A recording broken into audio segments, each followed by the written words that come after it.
So hello good morning. कैसे हो आप सब लोग? होपफुली सब लोग अच्छे होंगे। थंबनेल देख के आप लोगों को अंदाज़ा लग गया होगा आज जिस चैप्टर पे हम लोग बात करने के लिए आए हुए हैं, that is basically reflection of light. Light chapter जो है हमारे 9th standard 10th standard 11th 12th हर जगह हमको थोड़ा थोड़ा इसके बारे में नया नया चीज़ें पढ़ने को मिलेंगी। लाइट के बारे में रिसर्च बहुत लेवल तक चलती रहती है। अभी जब जिस लेवल पे हम लोग अभी स्टार्ट कर रहे हैं, ये लेवल पे तो ये काफ़ी इंट्रोडक्टरी है, तो हम लोगों को बेसिक समझने ज़रूरी है। 11th 12th फिजिक्स केमिस्ट्री के अंदर इसका बहुत यूज़ होने वाला है, बहुत डेप्थ में हम इसको पढ़ने वाले हैं, वेव्स के बारे में पढ़ने वाले हैं, लाइट का नेचर पढ़ने वाले हैं। पर उतना ज़्यादा कॉम्प्लिकेट नहीं करते हुए आज के चैप्टर को मैं स्लोली स्टार्ट करता हूँ। आज हम पढ़ने वाले हैं रिफ्लेक्शन ऑफ लाइट। अब रिफ्लेक्शन ऑफ लाइट के साथ क्या है कहानी? रिफ्लेक्शन ऑफ लाइट जो है तुम्हारे 9th स्टैंडर्ड और 10th स्टैंडर्ड में बटा हुआ है, और तुम्हारे स्टेट बोर्ड में और सीबीएसई में भी है, हर जगह ये बैठा हुआ है, ठीक है।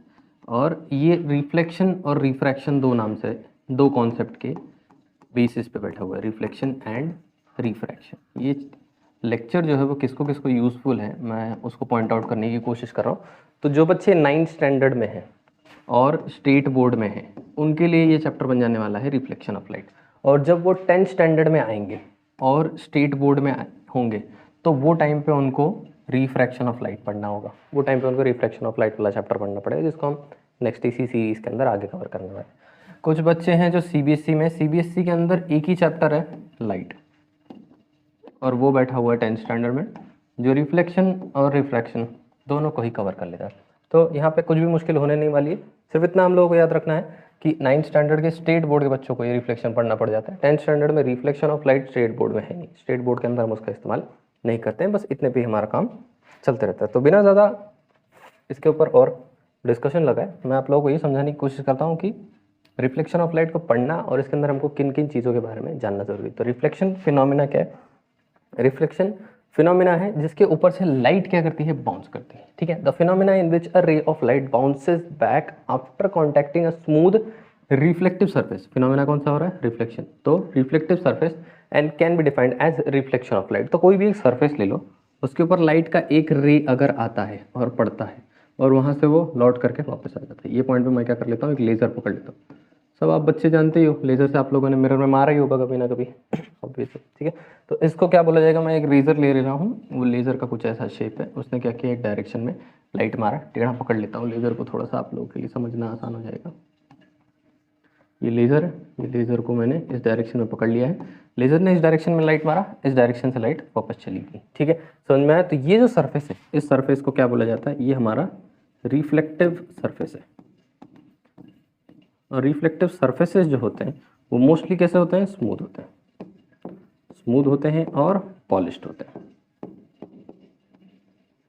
तो इसके ऊपर से लाइट क्या कर जाती है, एक डायरेक्शन में हिट करके वापस, इस फिनोमिना को क्या बोला जाता है? रिफ्लेक्शन ऑफ लाइट बोला जाता है। इस फिनोमिना को हम क्या डिफाइन करने वाले हैं? इस फिनोमिना को हम डिफाइन करने वाले हैं रिफ्लेक्शन ऑफ लाइट। अब रिफ्लेक्शन ऑफ लाइट जिस सरफेस से हो रहा है, उन सरफेस को हम लोगों ने क्या बोलना शुरू कर दिया है, वो हमारे लिए क्या बन गए हैं? मिरर्स बन गए हैं, ठीक है। उन सर्फेसेस को हम क्या बोलते हैं? मिरर्स बोलते हैं। अब मिरर्स के अंदर सबसे पहले टाइप के मिरर जिसके बारे में हमको पढ़ना पड़ जाता है, that are plane mirrors. Plane mirror, और तो अगर ये प्लेन मिरर है तो दूसरे क्या, कुछ और भी शेप्स होते हैं मिरर के, कोई कर्व्ड शेप के भी मिरर्स हम लोगों को देखने को मिलेंगे थोड़े टाइम बाद। ये हमारे कैसे सरफेस है? इसका सरफेस एकदम परफेक्ट सीधा होता है, इस वजह से इसको क्या बोला जाता है? प्लेन मिरर बोला जाता है। प्लेन मिरर बने कैसे? It is made up of coating. इसको क्या किया गया है? Coating at the back of the surface. तो एक कांच ले लिया जाएगा सिंपल, उसके पीछे क्या करेंगे? कोटिंग कर देंगे। कोई रिफ्लेक्टिव कोटिंग की जाती है जिसके ऊपर से लाइट क्या करे? रिफ्लेक्ट करे। जैसे एक पतली फिल्म लगा दी जाएगी एल्यूमिनियम की, या पतला फिल्म लगा दिया जाएगा सिल्वर का, वो क्या करना शुरू कर देगा? वो सरफेस कैसा है? रिफ्लेक्टिव है। तो हमको क्या मिल गया है? हमको मिल गया है हमारा प्लेन मिरर, ठीक है। बड़ा सिंपल बात है, कुछ भी इसके अंदर कॉम्प्लिकेटेड है नहीं, ज़्यादा टाइम एनर्जी इसके अंदर हमको लगाना नहीं, ठीक है। ये जो रे, जब इसके ऊपर, अब मैंने ये समझ लिया कि ये मैंने क्या बना लिया है, सरफेस बना लिया है, ये मेरा प्लेन मिरर है। कैसा मिरर है? मेरा प्लेन मिरर है, ठीक है।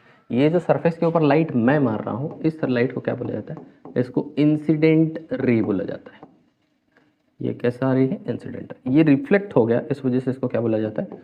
रिफ्लेक्टेड रे बोला जाता है। जो लाइट मिरर में से लौट के बाहर आ रही है वापस, उसको बोला जाएगा रिफ्लेक्टेड रे, और जो लाइट अंदर जा रही है उसको बोला जाएगा इंसिडेंट रे। जो मिरर की तरफ जा रही है इंसिडेंट, जो मिरर से दूर जा रही है उसको रिफ्लेक्टेड बोला जाएगा। इसके बीच में ये सरफेस को, अगर एक परपेंडिकुलर सरफेस अगर इमेजिन कर लूँ, एक लाइन समझो ध्यान से कि ये मेरा क्या है, ये सरफेस है मेरे मिरर का, इसको मैं एक परपेंडिकुलर लाइन ड्रॉ कर लेता हूँ और एक ये जो लाइन मैंने ड्रॉ की इस लाइन को मैं क्या बोलना शुरू कर देता हूँ, नॉर्मल बोलना स्टार्ट कर देता हूँ।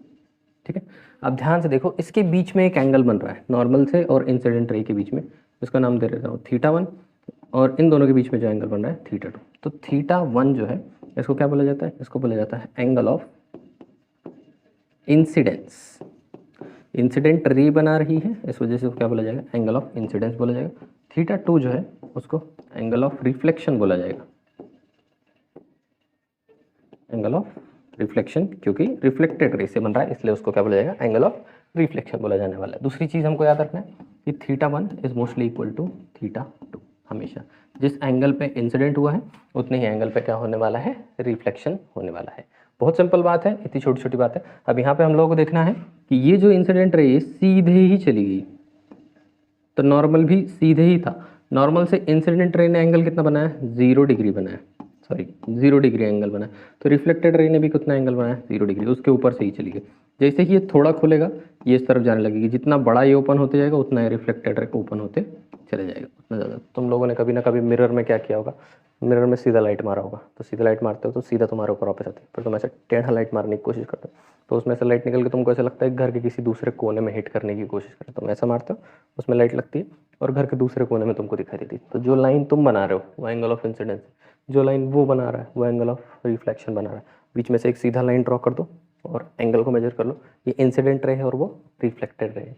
इस तरीके से हमेशा से काम करता है। तुम लोग लेज़र के साथ खेलते हो बचपन से, लाइटों के साथ हर बच्चे ने घर में रखे हुए कबर्ड में मिरर के अंदर लेज़र मार के देखी ही है कि कैसा फील होता है। ये सारा वही कंसेप्ट है, कुछ भी इसके अंदर है नहीं। तो वो सब जो हरकतें तुम लोगों ने की है वो कहानी किसकी है, प्लेन मिरर की। ठीक है, मैं मूव करूँगा ताकि आप लोग इसको कॉपी कर सको और फिर स्टार्ट करेंगे अगले मिरर के टाइप के बारे में बात करना। चलिए देखते हैं फिर। अगर ये प्लेन मिरर है तो इसके अलावा और भी एक टाइप होता है मिरर का, जिनको हम क्या बोलते हैं, जिनको हम बोलते हैं स्पेरिकल मिरर। स्पेरिकल मिरर्स के साथ कैसा होता है कि इनका सरफेस सीधा नहीं होता, इनका सरफेस जो होता है वो एक स्पीयर का एक छोटा सा हिस्सा होता है। कुछ लोग इसको सर्कल का छोटा सा हिस्सा मानते हैं, स्पीयर का सरफेस का छोटा हिस्सा मानना चाहिए बेसिकली। ऐसे तुम क्या इमेजिन कर सकते हो कि एक बड़ा सा सर्कल ले लो, सर्कल नहीं लेना बोलना चाहिए मुझको, इसको स्पीयर बोलना चाहिए, मैं 3D में बात कर रहा हूँ। ठीक है, और उसके एक छोटे से हिस्से को मैं क्या कर लेने वाला हूँ, कट कर लेने वाला हूँ। तो मैं क्या कर लेता हूँ, इसका इतना हिस्सा कट कर लेता हूँ, सिर्फ इधर से मैं कट लगाया, इधर से मैंने कट लगाया, इतना हिस्सा मैंने कवर कर लिया। ठीक है, अब इतने हिस्से को मैं क्या कर सकता हूँ, या तो इस तरफ से कोटिंग दे सकता हूँ बाहर से, ठीक है, या फिर इसी हिस्से को ऐसा उल्टा करके रख दूंगा, इस तरीके से उल्टा करके रख दिया और मैंने क्या कर दिया, अंदर से कोटिंग दे दिया। ठीक है, तो इसके ऊपर भी इंसिडेंट रे पड़ेगी, कुछ ना कुछ एंगल में इंसिडेंट रे पड़ेगा और रे क्या होने वाला है, रिफ्लेक्ट होने वाला है। ये एक टाइप का क्या बन गया है, ये एक टाइप का मिरर बन गया, और ये भी एक टाइप का क्या बन गया है, मिरर बन गया है।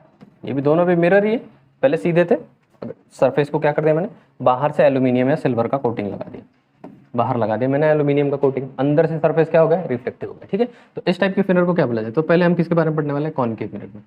If the inner surface of the spherical mirror is reflecting surface, जैसे इसके अंदर देखो ये अंदर का जो हिस्सा है ये क्या कर रहा है, रिफ्लेक्ट कर रहा है, और बाहर का हिस्सा कोटेड है, तो इसको क्या बोला जाता है, इसको कॉनकेव मिरर बोला जाता है। ध्यान देना, बहुत छोटी छोटी बेसिक बात है, थोड़ा थोड़ा कंसेप्ट के साथ तुमको याद रखते चलना है, कुछ ज़्यादा मुश्किल नहीं है। ठीक है, तो बाहर का हिस्सा, जैसे सर्कल का कर्व है, बाहर के हिस्से को अगर मैंने कोट कर दिया है और अंदर से रिफ्लेक्शन और इंसिडेंस हो रहा है इसके ऊपर, तो इस टाइप के सरफेस को कॉनकेव मिरर बोला जाएगा, इस टाइप के मिरर को कॉनकेव मिरर बोला जाएगा। ठीक है, अगर इसी सरफेस को मैंने उल्टा कर दिया, अंदर से inner side of the circle से मैंने क्या कर दी है, कोटिंग कर दी, बाहर से अगर इसके ऊपर क्या हो रहा है, रिफ्लेक्शन हो रहा है, तो इस टाइप के सरफेस को क्या बोलना शुरू कर देते हैं हम, इनको क्या बोला जाता है, कॉन्वेक्स मिरर बोल देते हैं। ठीक है, तो स्पेरिकल मिरर हमको मिरर जो हम लोग पढ़ रहे हैं, इन मिरर्स के अंदर हम लोगों को दो टाइप के मिरर देखने को मिल गए अभी तक। सबसे पहला टाइप जो अपने को देखने को मिला वो था प्लेन मिरर्स। सेकंड टाइप हमको जो देखने को मिला है वो कैसा था, वो स्पेरिकल था। ठीक है, सेकंड टाइप है स्पेरिकल। स्पेरिकल के अलावा स्पेरिकल के अंदर दो टाइप हम लोगों को देखने को मिला। सबसे पहला टाइप क्या देखने को मिला हमको, कॉनकेव मिला, अगला क्या मिला हमको, कॉन्वेक्स मिला। ठीक है, कॉन्वेक्स का क्या, कॉनकेव का इनर सरफेस रिफ्लेक्टरी होता है, इनर रिफ्लेक्टरी होता है, इसका आउटर रिफ्लेक्टरी होता है। बस इतनी ही बात याद रखना, बहुत सिंपल है।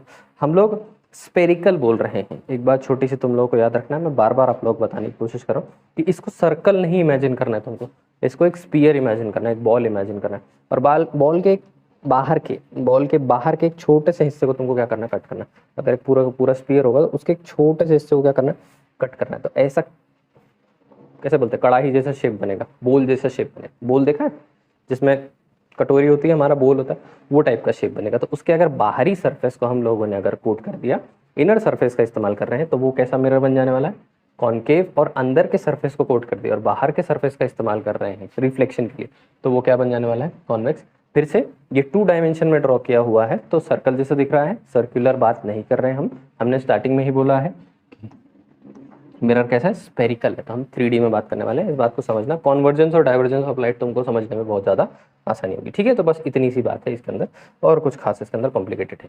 अब अगर एक स्पेरिकल मिरर को कंसिडर कर लिया तो उससे रिलेटेड कुछ टर्मिनोलॉजीज होती है, वो सारे टर्मिनोलॉजीज हम लोगों को इस केस में समझनी पड़ेगी। तो सबसे पहले हम लोग अगर देखने की कोशिश करते हैं, थोड़ा जूम कर देता हूँ मैं आप लोगों के लिए और बड़ा दिखाई दे जाएगा, ठीक है। तो इसके अंदर क्या है ना कि एक सर्कल है पूरा का पूरा, अब सर्कल नहीं है, फिर से स्पीयर है। ये स्पीयर के छोटे से हिस्से को मैंने क्या कर दिया है, कंसिडर कर लिया है, इतने हिस्से को। अब ये क्या है मेरा, ये मेरा कॉनकेव है। थोड़ी देर के लिए मैं इसको समझ रहा हूँ कि कैसा मिरर है, कॉनकेव मिरर है। कॉनकेव मिरर मैंने यहाँ पे कंसिडर किया हुआ। ये कॉनकेव मिरर को मैं क्या कर लेता हूँ, ऐसा इमेजिन कर लेता हूँ कि ये पूरा का पूरा स्पीयर बना लेता। अगर ये पूरा स्पीयर बना लेता है तो 2 डायमेंशन में सर्कल जैसा शेप बना लेता, कहीं ना कहीं उसका सेंटर होगा ही, ठीक है। वो जिस पॉइंट पे पड़ता है उस सेंटर को क्या बोला जाता है, सेंटर ऑफ कर्वेचर बोला जाने लगता है। बहुत सिंपल बात है और कुछ भी मुश्किल इसके अंदर नहीं, ठीक है। अब जहाँ पे एक इमेजिनरी लाइन ड्रॉ की जाती है जो इसके सेंटर में से पास होती है, डायमीटर के अलोंग पास होती रहती है, ठीक है। इसको प्रिंसिपल फोकस भी बोला जाता है। ये लाइन को यहाँ पे कंसिडर किया जाए तो प्रिंसिपल फोकस जो है तुम्हारा, ये क्या करेगा कि एक पॉइंट पे तुम्हारे मिरर से जाके टकरा जाएगा। जिस पॉइंट पे टकरा जाता है उस पॉइंट को क्या बोला जाता है, पोल बोला जाता है मिरर का, ठीक है। इसको इमेजिनरी एक्सिस है ये कैसी एक्सिस है, एक इमेजिनरी एक्सिस है जिसको हम लोग इसके अंदर से पास कर दिया है हम लोगों ने। ये लाइन को हम लोगों ने इसके अंदर से पास कर दिया है। ये लाइन को ध्यान देना है, ये तुम्हारा फोकस है, पॉइंट ऑफ फोकल लेंथ, इसको फोकल लेंथ बोला जाएगा, थोड़ा टाइम में समझ में आएगा। और ये सेंटर से लेकर के तुम्हारे स्पीयर का या फिर तुम्हारे स्पेरिकल मिरर के बीच का जो डिस्टेंस होगा, वो डिस्टेंस को हम क्या बोलते हैं, उसको बोला जाता है रेडियस ऑफ कर्वेचर बोलना स्टार्ट कर देते हैं, ठीक है। तो छोटी छोटी बातें, जैसे सेंटर ऑफ कर्वेचर क्या है, रेडियस ऑफ कर्वेचर, पोल कहाँ है मिरर का, किस टाइप का मिरर यूज़ किया हुआ है, इमेजिनरी एक्सिस है, प्रिंसिपल एक्सिस बोला जाता है, प्रिंसिपल फोकस बोला जाता है। इस पॉइंट को प्रिंसिपल फोकस बोला जाता है, इसको प्रिंसिपल एक्सिस बोला जाता है। थोड़ा सा गलत लिखा हुआ, इसको मैं क्या बोल देता हूँ, नाम दे देता हूँ प्रिंसिपल एक्सिस बोला जाता है। तो ये 4 टर्मिनोलॉजी है जो इससे रिलेटेड है, तुम लोगों को याद रखना जरूरी है। पूरा का पूरा स्पीयर होगा, स्पीयर के एक हिस्से को तुम लोगों ने मिरर बना दिया है, काट करके अंदर से निकाल दिया, और हॉलो है स्पीयर। इतना तो समझ ही रहे हो स्पीयर कैसा है, हॉलो है, सॉलिड नहीं है अंदर से, ठीक है। बाहर का सरफेस है, अंदर का सरफेस है। अगर वो स्पीयर पूरा होता तो उसका कहीं ना कहीं सेंटर होता था, वो सेंटर को हम लोग क्या बोलते हैं, सेंटर ऑफ कर्वेचर, ठीक है। उस सेंटर से उस स्पीयर के एंड तक का कोई ना कोई डिस्टेंस होता था, उसको हम क्या बोलते थे, रेडियस ऑफ कर्वेचर बोलते थे। उसके डायमीटर के अलावा एक इमेजिनरी लाइन पास कर दो, उसको हम क्या बोलना शुरू कर देंगे, प्रिंसिपल फोकस बोलना स्टार्ट कर देंगे, ठीक है। और जिस पॉइंट पे वो इमेजिनरी लाइन हमारे एक्चुअल में, ये पूरा तो एग्जिस्ट करता नहीं, इधर तक ही एग्जिस्ट करता है रियल टर्म्स में, ठीक है। तो जहाँ ये लोग मिल जाते हैं वो इमेजिनरी लाइन, और जहाँ पे हमारा मिरर मीट करता है आके, वो पॉइंट को क्या बोला जाता है, वो पॉइंट को बोला जाता है पोल ऑफ द मिरर। बहुत बेसिक बात है, कुछ ज़्यादा मुश्किल इसके अंदर है नहीं, छोटी छोटी बातें धीरे धीरे लर्न करते हैं हम लोग, चलने वाले, ठीक है। नेक्स्ट देखते हैं। नेक्स्ट क्या बात हो रही है कि हम लोगों को ये रिफ्लेक्टेड रे बनाने के कुछ ना कुछ रूल्स को फॉलो करना पड़ता है। अब ये रूल्स का यूज़ करके ही हम लोग image found by concave mirror और image found by convex mirror देखेंगे, उनके नेचर को देखेंगे, और बहुत ज़्यादा वो सारी बातें इनके ऊपर ही डिपेंड करती हैं। तो ये सारी बातें हम लोग क्या रखना पड़ता है, याद रखना पड़ता है, समझने की कोशिश करते हैं कि क्या है। तो मैं फिर से कॉनकेव ही मिरर को पकड़ लेता हूँ, ये मेरा कॉनकेव मिरर है, मैं सारे टर्मिनोलॉजीज को समझूंगा अभी, ठीक है। और ये प्रिंसिपल एक्सिस है, ये पॉइंट पे कहीं ना कहीं क्या मिल रहा होगा मुझको, सेंटर मिल रहा होगा। ये पॉइंट जो है मेरा पोल है, इसको मैं पी बोल दूँ। बीच में एक पॉइंट आएगा एफ, फोकस, फोकस तुमको लोगों को धीरे से समझ में आएगा क्या होगा। और सेंटर से इधर तक का डिस्टेंस अगर मैं ड्रॉ कर लूँगा तो उसको मैं क्या बोलना शुरू कर दूंगा, उसको मैं बोलने लगूंगा मेरा रेडियस ऑफ कर्वेचर, पर उसकी इतनी ज़्यादा ज़रूरत हमको नहीं पड़ती, फिलहाल हमारा इतने से काम चल जाएगा। अब इस जो सरफेस है मेरा, इस सरफेस से कुछ डिस्टेंस पे कोई ऑब्जेक्ट रखा हुआ है, एक ऑब्जेक्ट रखा हुआ है जिसका हाइट जो है ए से बी तक के बीच का डिस्टेंस है, पॉइंट ए से लेके पॉइंट बी तक के बीच का जो डिस्टेंस है वो इसका हाइट है। कहीं ना कहीं से लाइट क्या करेगा, लाइट का एक बीम इसके टिप पे से ट्रैवल करने वाला है और रूल्स को फॉलो करते हुए ट्रैवल करेगा। तो हम रूल 1 पे फोकस करने वाले। तो रूल 1 क्या बोलता है, इफ द इंसिडेंट रे is parallel to the principal axis. If the incident ray is parallel to the principal axis, ये मेरा इंसिडेंट रे है, अगर प्रिंसिपल एक्सिस को पैरेलल जा रहा है, then the reflected ray passes through the principal focus, तो वो किस में से पास हो जाएगा? फोकस में से। इस पॉइंट को क्या बोला जाता है? प्रिंसिपल फोकस बोला जाता है। पिछले वाले में तुम लोगों को मैंने समझाने में हो सकता है थोड़ा सा कंफ्यूज कर दिया हो। ये प्रिंसिपल फोकस जो है इसको बोला जाएगा, इस लाइन को इमेजिनरी एक्सिस या क्या बोला जाएगा? प्रिंसिपल एक्सिस बोला जाएगा। ठीक है, इतना बात याद रखो। तो passes through the principal focus, ये बात हो गया। ठीक है, ये क्या बन गया हमारा? रूल नंबर 1 बन गया।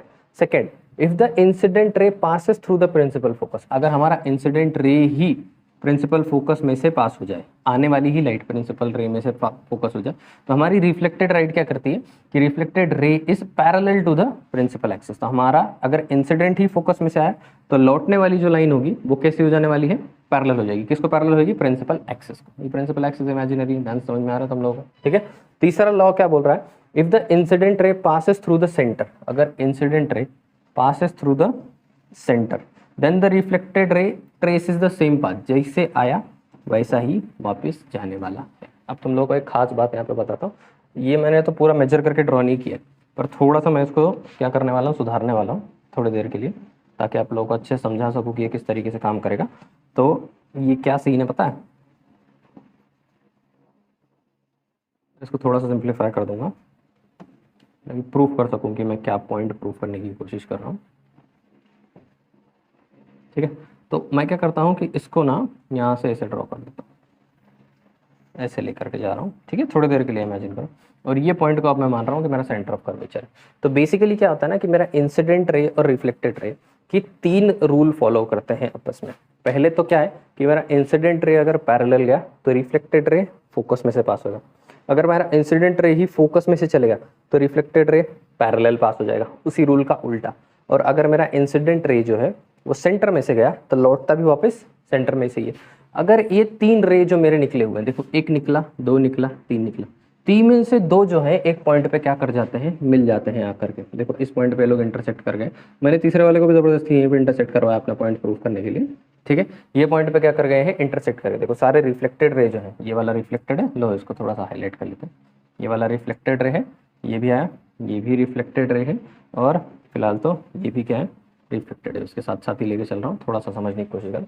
ये लोग क्या कर रहे हैं? इस पॉइंट पे मीट कर रहे हैं। इस पॉइंट पे ही मेरा क्या बनने वाला है? इमेज बनने वाला है, जिसको हम क्या नाम दे देते हैं? बी डैश बोल देते हैं और ए डैश बोल देते हैं। तो ये क्या है?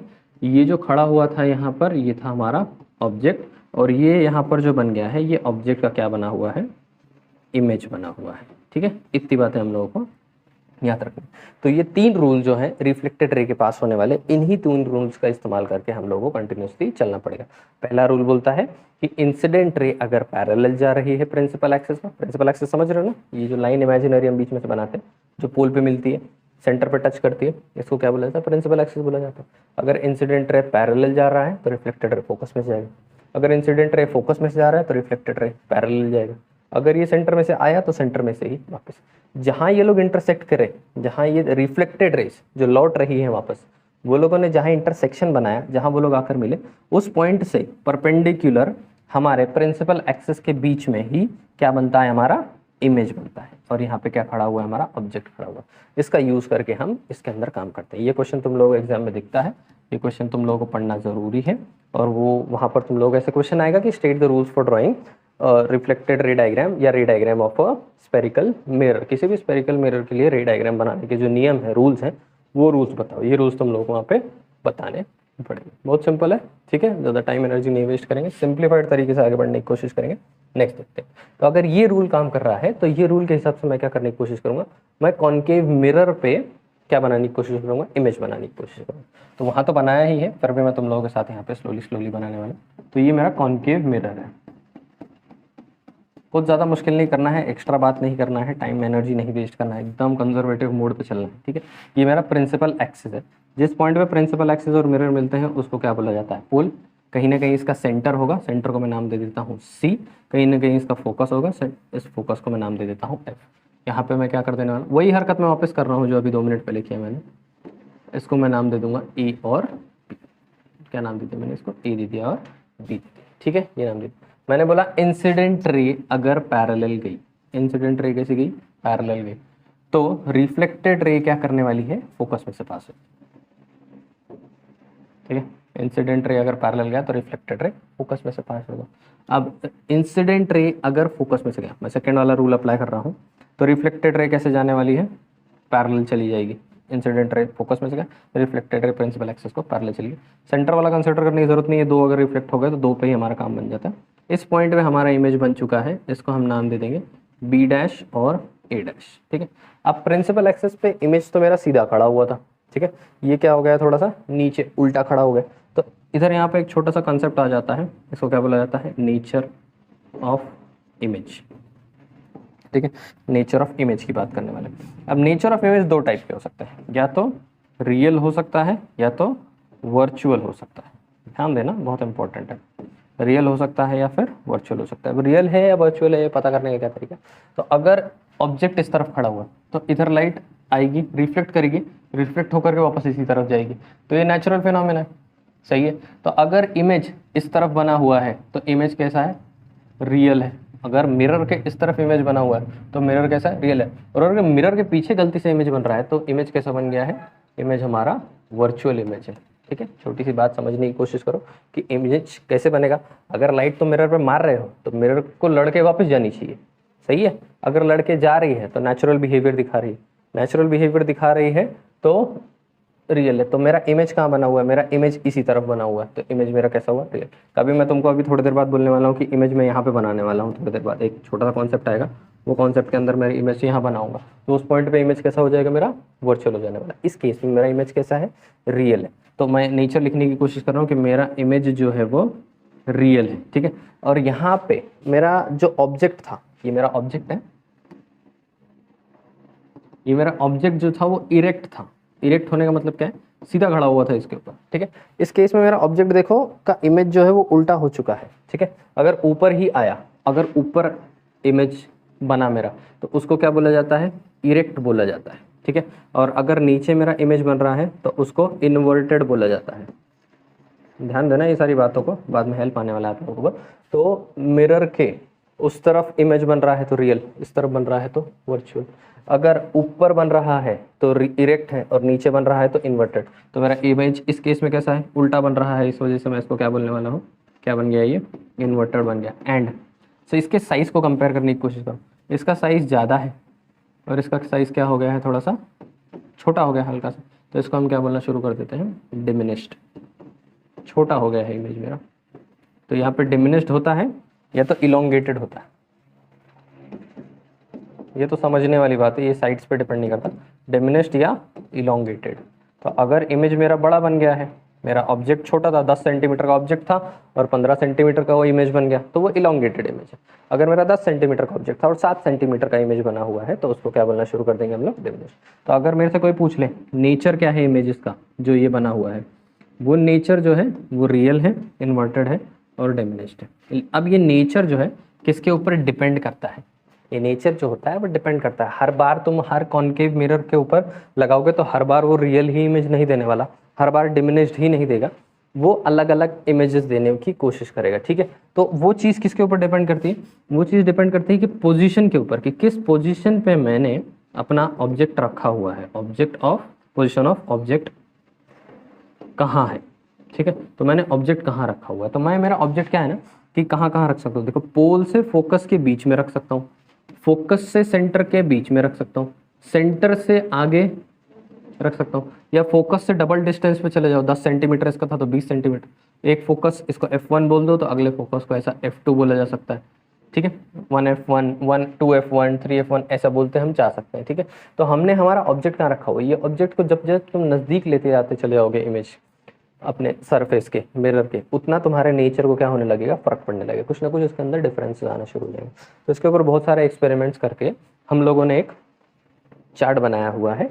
ये चार्ट हमको बताता है बेसिकली कि मैंने सब्जेक्ट को कहाँ रखा, इस ऑब्जेक्ट को कहाँ रखा और उसके वजह से इमेज कैसी बनी। ठीक है, ये बातों को हमको बताने में हेल्प करता है और इसको भी आप लोगों को थोड़ा बहुत लर्न करना पड़ जाता है। ठीक है, तो अगर मैंने मेरे ऑब्जेक्ट को पोल और फोकस के बीच में रख दिया, ठीक है, ध्यान दो, अगर ये मेरा सरफेस है, मैंने पोल और फोकस के बीच में, ये फोकस है, ये पोल है, ये सेंटर है, ये तो बात समझ रहे हो, ठीक है। तो अगर मैंने मेरे ऑब्जेक्ट को पोल और फोकस के बीच में यहाँ पे रखा हुआ है, तो मेरा ऑब्जेक्ट, मेरा पोजीशन ऑफ द इमेज कहाँ होगा, बिहाइंड द मिरर बन जाने वाला है, यहाँ पे कहीं पे आके बन जाएगा मेरा इमेज, इधर बनने वाला है, ठीक है। ये इमेज को मैंने बताया इस तरफ होगा तो रियल, और इस तरफ होगा तो क्या हो गया, वर्चुअल हो गया। सबसे पहले तो देखो ये नीचे की तरफ नहीं बना, ऊपर की तरफ बना, इस वजह से उसने क्या बोला कि ये कैसा है, इरेक्ट है। उसके बाद हम लोगों ने देखा कि ये इधर बना हुआ है, इस तरफ रियल होता है, इसको रिफ्लेक्ट करना चाहिए ना, इसका नेचुरल बिहेवियर रिफ्लेक्शन का है। अपने नेचुरल बिहेवियर को छोड़ के अपने अंदर में से लाइट पास होने दे रहा है। कोई मिरर अपने अंदर से लाइट पास होने देता है क्या? अब सारी लाइट जो आएगी उसको रिफ्लेक्ट कर देता है। अपने अंदर से लाइट पास होने दिया और यहाँ पे इमेज बना दिया, तो ये तो इमेज पॉसिबल है नहीं। तो इस वजह से इस इमेज को क्या बोलना शुरू कर देते हैं हम लोग, इस इमेज को हम बोलने लगते हैं कि कैसा इमेज है, वर्चुअल इमेज है, ठीक है। और सेकेंड थर्ड चीज़ अपने को यहाँ पे समझ में आ रही है कि ये इमेज का साइज थोड़ा सा बड़ा हो गया। यहाँ पे साइज कैसा था, थोड़ा सा छोटा था, वहाँ पे साइज क्या हो चुका है, बड़ा हो चुका है। इस वजह से इस इमेज को क्या बोलना शुरू कर दिया उन लोगों ने, ये मैग्नीफाइड इमेज है, ठीक है, सिंपल है। नेक्स्ट क्या बोल रहा है, एट द फोकस। अगर मैंने इसको एकदम फोकस पे ही रख दिया तो क्या होगा, अगर मैंने इसको एकदम फोकस पे रख दिया तो इसका पोजीशन जो बन जाने वाला है वो इन्फिनिटी पे चले जाएगा, मतलब अपनी तरफ ही होगा इस तरफ, लेकिन कहीं तो बहुत दूर बनने वाला है। वो भी कैसा बनेगा, उल्टा बनेगा, इन्वर्टेड। कैसा है, इस तरफ बना हुआ है, इसके लिए रियल है। और उसके बाद इसका साइज जो होगा बहुत बड़ा होगा, इस वजह से उसमें क्या बोला हुआ है, मैग्नीफाइड भी नहीं है, वेरी लार्ज है, बहुत ज़्यादा।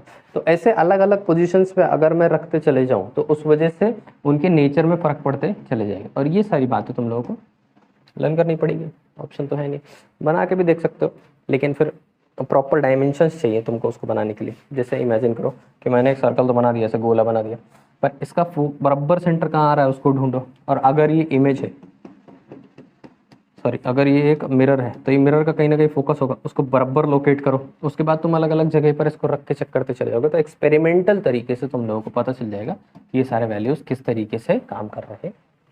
सिंपल है, कुछ ज़्यादा मुश्किल है नहीं।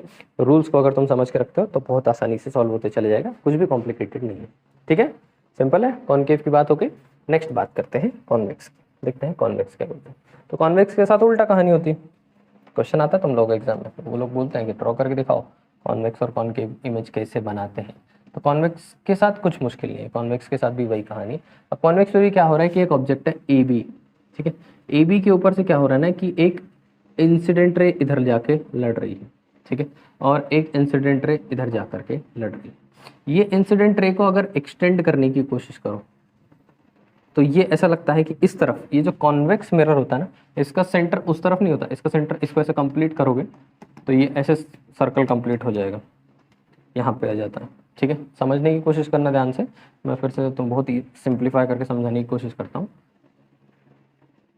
क्लैरिटी लाने की कोशिश कर रहा हूँ, ध्यान। ठीक है, अगर मैं क्या कर रहा हूँ, इसको इधर से लेकर के आता हूँ ऐसे इंसिडेंट रे, तो इंसिडेंट रे इधर ही रिफ्लेक्ट हो जाने वाला है। अगर ये एक मिरर है तो मिरर में ऐसे आके लड़ा, इधर का इधर ही चले जाना है। पर मैं इमेजिन करूंगा कि मैं इसको एक्सटेंड करता हूँ, तो ये एक्सटेंड कर रहा हूँ ना जब मैं इसको, तो एक्सटेंड होते होते ये कहाँ चले आ रहा है, इसके सेंटर ऑफ कर्वेचर में चले जा रहा है। अब हम जानते हैं कि अगर वो सेंटर ऑफ कर्वेचर में गया तो सेंटर ऑफ कर्वेचर में से ही लौटेगा, मतलब ये बॉडी जो है इस तरफ से ही क्या कर जाएगी, रिफ्लेक्ट कर जाने वाली है ऐसे, मतलब इधर से आएगा और इधर के इधर ये से चले जाने वाला है। ठीक है, पहली चीज़ समझने की कोशिश करना।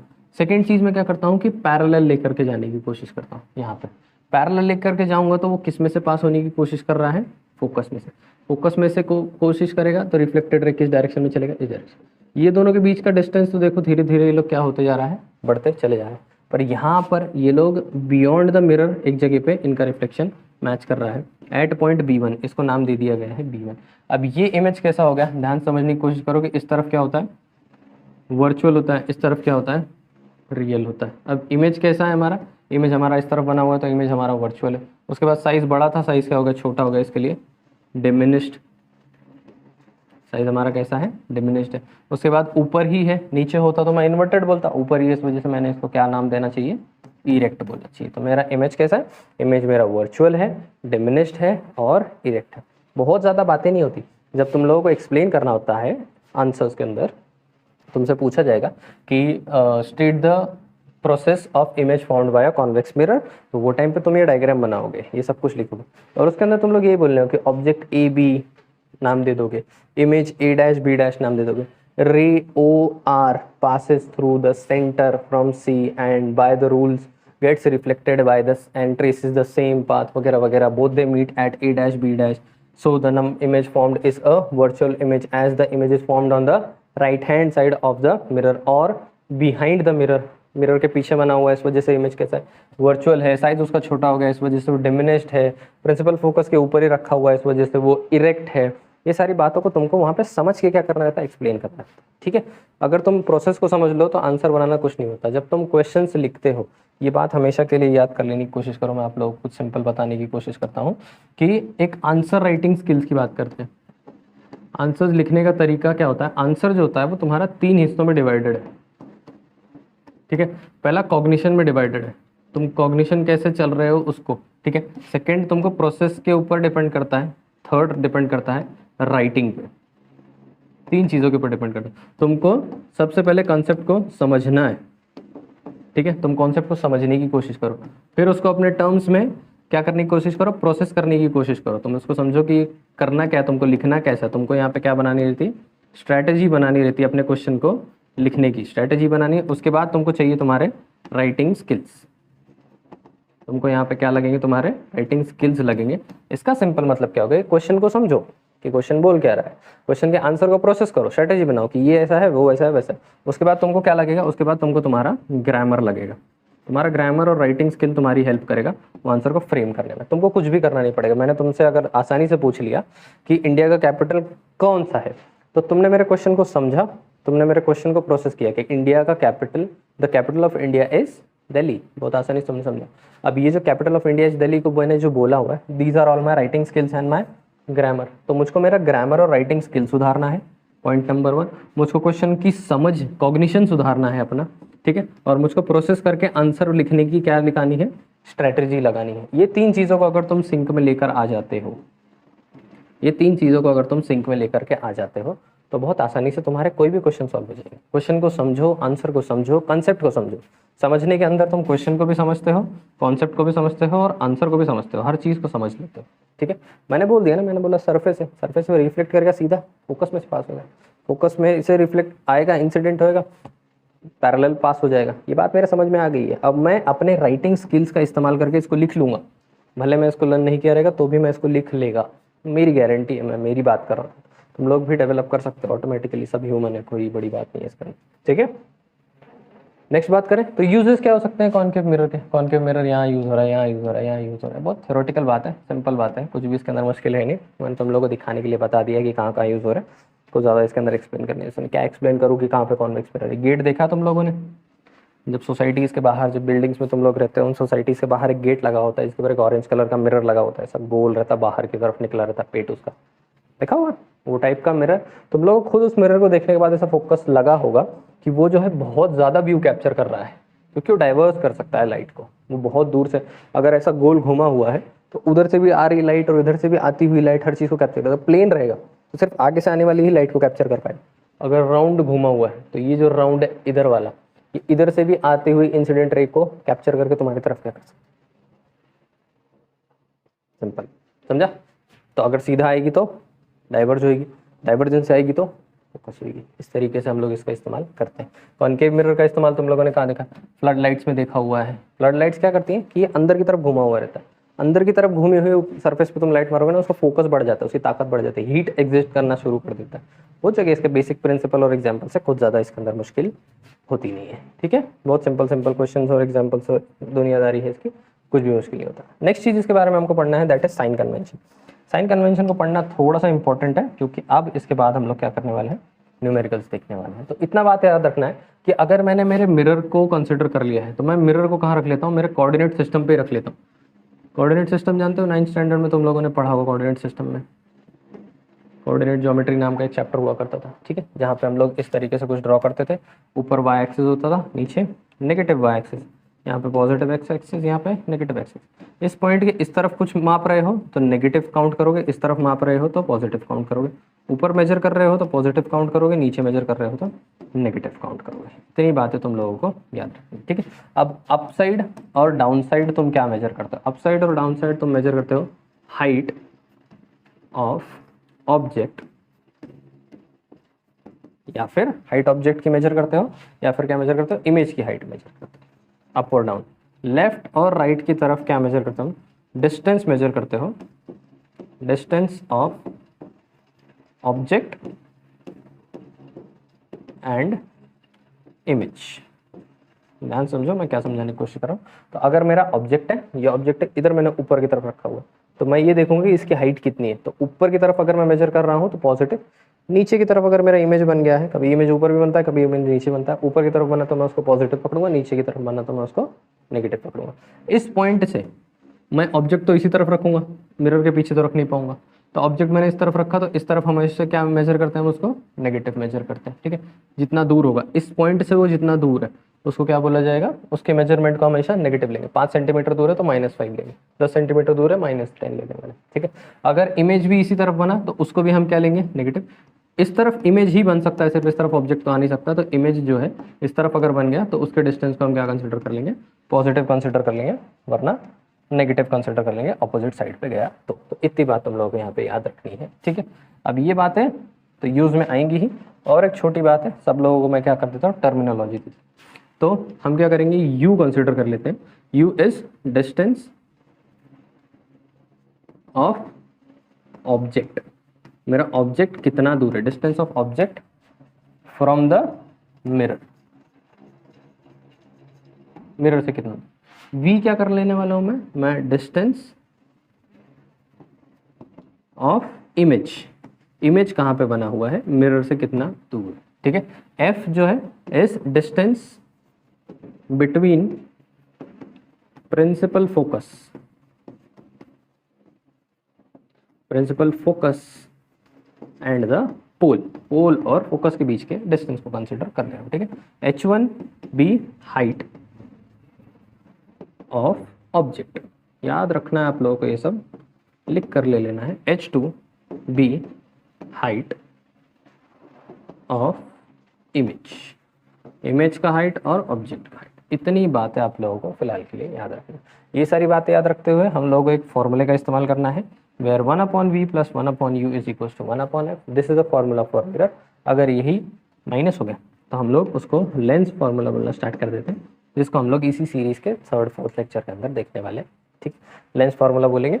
लेंस बेसिकली वो है जो लाइट को अपने अंदर से पास होने देता है, उस फिनोमेना को रिफ्लेक्शन के बजाय हम रिफ्रैक्शन बोलना स्टार्ट कर देते हैं। तो फॉर्मूला आप लोग कॉपी कर लेना है, फिर हम लोग स्टार्ट करते हैं कुछ क्वेश्चंस के साथ, देखते हैं क्या है इसके। चलिए, फिर कॉपी कर लिया होगा आप लोगों ने, अब मैं सॉल्व करने की कोशिश करता हूँ। हमारा फर्स्ट क्वेश्चन देखते हैं, हमारा फर्स्ट क्वेश्चन क्या बता रहा है। तो an object of height 7 centimetre is kept at a distance of 25 centimetre in front of a concave mirror. Focal length बताया है 15। कितने डिस्टेंस पे स्क्रीन लगानी, देखो इमेज बनना है किसी न किसी स्क्रीन पे तो लगाना पड़ेगा ना, वरना इमेज कैसे बनेगा। ठीक है, तो स्क्रीन कितने दूरी पे लगाना है, इसका मतलब इमेज कितना दूर बन रहा है, यही पूछ रहा है सिंपल भाषा में। और साइज और नेचर ऑफ द इमेज क्या होने वाला है, ये 2 बातें हम लोगों से पूछी हुई। ठीक है, चलो देखते हैं। अब यहाँ पे क्या है ना कि एक छोटा सा फॉर्मूला आप लोगों को और लिखना पड़ेगा। ठीक है, मैं सॉल्व करते हुए आपको बताता हूँ फॉर्मूला कौन सा। एन ऑब्जेक्ट ऑफ हाइट, तो मैं पूरा फिगर ड्रॉ कर लेता हूँ सीधे सीधे। ये एक ऑब्जेक्ट है, ये ऑब्जेक्ट का हाइट मुझको बताया है 7 सेंटीमीटर, 7 सेंटीमीटर का इसका हाइट है। इस kept at a distance of 25 centimetre, कितना 25 सेंटीमीटर दूर रखा हुआ है। इसकी वजह से कहीं ना कहीं इमेज बन रहा होगा। वो इमेज रियल भी बन सकता है, वर्चुअल बन सकता है। थोड़ी देर के लिए मैं उसको इमेजिन कर ले रहा हूँ, उसको मैं नाम दे देता हूँ v। ठीक है, और फोकस जो है f, ये अपना फोकल पॉइंट होता है f, इसके बीच का डिस्टेंस अपने को कितना बता रहा है, 15 सेंटीमीटर। अब मैं क्या करने की कोशिश कर रहा हूँ, सॉल्व करने की कोशिश कर रहा हूँ। मैं लिख लेता हूँ गिवन। गिवन में मैं थोड़ा सा ध्यान से लिखने की कोशिश करूँगा। गिवन में मैं जानता हूँ कि ऊपर की तरफ पॉजिटिव, नीचे की तरफ नेगेटिव, इस तरफ क्या हो जाने वाला है, इस तरफ नेगेटिव, और इस तरफ क्या हो जाने वाला है, पॉजिटिव। ठीक है, इस पॉइंट से उस तरफ कुछ भी मेजर करूँगा तो नेगेटिव मेजर करूँगा। उस तरफ ऑब्जेक्ट का डिस्टेंस मुझको बताया है 25, तो u को मैं कितना ले लेने वाला हूँ, -25 सेंटीमीटर। v के बारे में मुझको नहीं पता, इमेज कितनी दूर बन रहा है, तो मैं f मैं कंसिडर कर रहा हूँ, f भी उसी तरफ है, उसको भी मैं कितना ले लेने वाला हूँ, -15 सेंटीमीटर। हाइट मेरे को बताया है उसकी h1, उसको मैं क्या कंसिडर कर लेने वाला हूँ, 7 सेंटीमीटर। और हाइट h2 मुझको फाइंड आउट करने बोला हुआ है, वो भी पता कर लेंगे इसके अंदर। ठीक है, तो मैं क्या यूज़ करने वाला हूँ, सबसे पहला मैं यूज़ कर लेता हूँ मिरर फॉर्मूला। तो पहले मैं यूज़ कर लेता हूँ मिरर फार्मूला। मिरर फार्मूला बोलता है 1/f is equals to 1/v plus 1/u। इसके अंदर मुझको v फाइंड आउट करना है, तो 1/f, f कितना है -15 is equals to 1/v plus 1/u। u कितना बता रहा है मुझको -25। ठीक है, तो यहाँ पे मैं लिख सकता हूँ 1/-15 माइनस, इस तरफ देखो, इससे माइनस होगा उस तरफ जाएगा प्लस हो जाएगा, 1/25 will be equal to 1/v। 1/v मिल गया। ठीक है, अब इसको मैं लिख सकता हूँ 1/25 minus 1/15 is equals to 1/v। अब यहाँ पे क्या होगा, 15 माइनस 25 अपॉन 25 इंटू 15। मल्टीप्लाई नहीं करूँगा अभी मैं, ताकि मेरे लिए सिंपल रहे, रेसिप्रोकल लगा दूंगा, v is equals to 25 into 15 divided by, नीचे से आंसर हो जाने वाला है -10। v इज इक्वल्स टू, इसको अगर मैं कैंसिल आउट नहीं करूँगा, 25 से हो जाएगा 250 plus 25 into 5 125 divided by value कितनी आ रही -10। v is equals to 375 divided by -10। मेरा आंसर बन जाने वाला है -37.5। v का वैल्यू मुझको कितना मिल रहा है -37.5। तो मेरा जो इमेज बनने वाला है वो मेरे पोल से कितना दूर बन रहा है 37.5। किस तरफ बन रहा है, लेफ्ट की तरफ। साइन देखो, इसका आंसर में साइन क्या आया है मुझको, नेगेटिव आया हुआ है। ये नेगेटिव साइन ये इंडिकेट करने की कोशिश कर रहा है कि ये पोल से लेफ्ट की तरफ, हम लोग हर बार लेफ्ट की तरफ ही नेगेटिव लेते हैं, आंसर हमारा नेगेटिव आ रहा है, तो हमारा इमेज किस तरफ खड़ा हुआ है, इस तरफ खड़ा हुआ है। अगर हमारा इमेज उस तरफ खड़ा हुआ है तो इमेज कैसा बन गया है, रियल बन गया है। सबसे पहली बात, इमेज कैसा बना हुआ है, रियल बना हुआ है। ठीक है, अब नेचर और साइज के बारे में, साइज के बारे में अब हमको पता करना है। साइज के लिए मुझको h2 को कंसिडर करना पड़ेगा। h2 के लिए मैग्निफिकेशन का एक फॉर्मूला काम करता है, वो फॉर्मूला मैं आप लोग बताता हूँ। पहले आप लोग इसको लिख लो, उसके बाद मैग्निफिकेशन की बात करते हैं, उसके फॉर्मूले की बात करते हैं। चलिए फिर, होपफुली आप लोगों ने उसको कॉपी कर लिया है। अब बात कर लेते हैं हाइट फाइंड आउट करने के लिए। हाइट फाइंड आउट करने के लिए हमको एक छोटे से कंसेप्ट का इस्तेमाल करना पड़ता है। ये कंसेप्ट को बोला जाता है magnification. Magnification stands for m। इसका फॉर्मूला है height of image upon height of object. ठीक है, पहला फॉर्मूला था इसका ये है। अगर मैग्निफिकेशन फाइंड आउट करने बोला तो ये फॉर्मूले से काम बन जाता है। मैग्निफिकेशन एक फॉर्मूला और है जो मिरर के केस में डिफरेंट है और लेंस के केस में डिफरेंट है। Magnification here stands for -v upon u। -v upon u को अगर मैंने सब्स्टिट्यूट किया तो यहाँ पे मेरा काम बन जाने वाला है। ठीक है, अगर मैं इन दोनों फॉर्मूले को आपस में लगा दूँ तो मैग्निफिकेशन एक दूसरे का इक्वल तो होगा ही, तो मैं ऐसे लिख सकता हूँ ना, h2 upon h1 is equals to -v upon u। मैं क्या फाइंड आउट कर रहा हूँ, मैं h2 फाइंड आउट करने निकला हूँ, तो मैं लिख सकता हूँ -v upon u multiplied by h1। मैं h2 फाइंड आउट कर रहा हूँ, इस वजह से -v विल बी, v अभी अभी मैंने फाइंड आउट किया था, मुझको कितना मिला था -37.5, that is divided by u। u का वैल्यू मुझको पता है कितना है -25 दिया हुआ, मल्टीप्लाइड बाय h की वैल्यू मुझको कितना बता रहा है, h1 सॉरी वो बता रहा है मुझको 7। ये माइनस माइनस वो कट कर देगा, 375 divided bye 25 multiplied by 7 multiplied by यहाँ पे कितना आ गया 10 आ गया। ठीक है, 5 5 सा 5 6 जा 5 7 जा 5 5। ठीक है, 5 1 जा 5 15 को मल्टीप्लाई करना है 7 से, डिवाइड करना है 10 से। 7 5 30 5 7 1 7 10 105 डिवाइड बाय 10। आंसर मेरा आ जा रहा है 10.5। आंसर मेरा आया हुआ है पॉजिटिव। h2 की वैल्यू मुझको कितनी मिली हुई है, पॉजिटिव मिल रही है 10.5। इसका मतलब मेरा इमेज जो बन रहा है वो नीचे की तरफ नहीं बन रहा है, ऊपर की तरफ भी बन रहा है, पहली बात।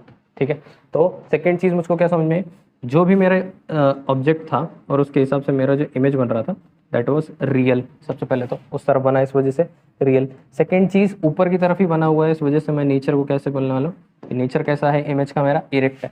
First of all it is real, second of it ऊपर बना हुआ, नीचे बना हुआ होता तो इन्वर्टेड बोलता, ऊपर बना हुआ है उस वजह से मैं इरेक्ट बोल रहा हूँ।